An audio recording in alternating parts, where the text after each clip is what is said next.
ይሄ መልእክት በጣም አስፈላጊ መልእክት ስለሆነ እባካችሁ ከጥምቀት በፊት እያንዳንዱ ኦርቶዶክሳውያን ጆሮ ውስጥ እንዲገባ ስለምፈልግ ሼር እና ዱዊት ሪፖስት ላይክ እያደረጋችሁ ለሁሉም እንዲደርስ አድርጉልኝ።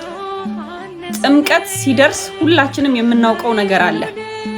በተለይ ወጣቶች ጋር ማለት ነው።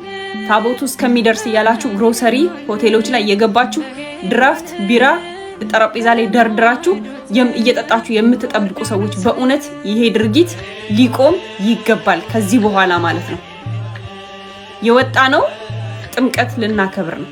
የወጣነው ታቦተ ሕጉን ልንሸኝ ልንባረክ ነው።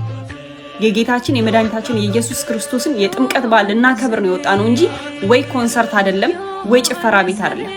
ስለዚህ ይህ ድርጊት መቆም አለበት። ሁለተኛው ሴቶች የተጠባበቀ ቀሚስ ትለብሳላችሁ፣ አጭር ነጠላ ትለብሳላችሁ፣ ወንዶች ሃርሞኒካ ትይዙና ከታቦቱ ኋላ ሆናችሁ ጭፈራ ነው።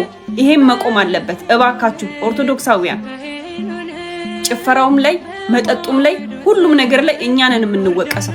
ስለዚህ ይሄ ድርጊት መቆም አለበት። ወጣቶች ከዚህ በኋላ መንቃት አለብን እባካችሁ። መቀሰፍ የሚባል ነገርም አለ። ጭፈራ የራሱ የሆነ ቦታ አለው። እዚህ ጋር የመጣ ነው ጥምቀት ላይ ታቦቱን ለመሸኘት ለመባረክ ነው እንዳልኳችሁ ማለት ነው። ስለዚህ እነዚህ ሁለት ድርጊቶች እባካችሁ ከዚህ ጥምቀት ጀምሮ መቆም አለበት። ከዛም በኋላ መደገም የለበትም ማለት ነው። ወጣቶች እባካችሁ የምታደርጉትን ነገር በሙሉ እየተጠናቀቃችሁ እያሰባችሁበት ብታደርጉ መልካም ነው ብዬ አምናለሁኝ። ለብርሃነ ጥምቀቱ በሰላም ያደርሰን።